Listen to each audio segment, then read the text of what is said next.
A perilous path to Poland is only the beginning. Refugees from the war in Ukraine keep going. Exhausted, they begin another difficult journey. Many board trains leaving eastern Poland, not knowing where their last stop will be. One woman, overwhelmed, tired, barely able to speak, said she left her whole family back in Ukraine. Her husband is fighting in the war. Children are caring for her elderly mother, who's too old to leave. Carrying what little she can, she's heading west, hoping to find work, perhaps a new home for her family. When we met her on the train, she said she had not slept in 4 days. Agnieszka is going back to her job in Warsaw after volunteering at the border.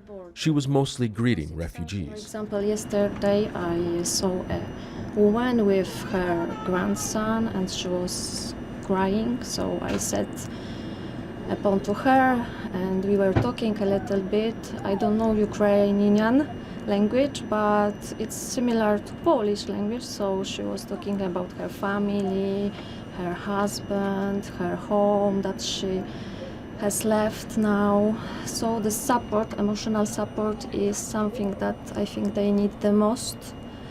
If the war continues, she says more volunteers will need to go to the border. Something as simple as a warm welcome at Poland's door can make those forced out of their country feel more at home. 2-year-old Temur is too young to understand that he's been uprooted by war. His father is fighting Russian forces in Donbass. Fleeing the violence, his mother says, was their only choice.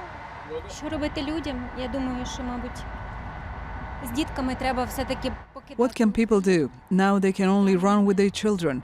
We were hesitating for a long time about what we should do, but I think it was the right decision.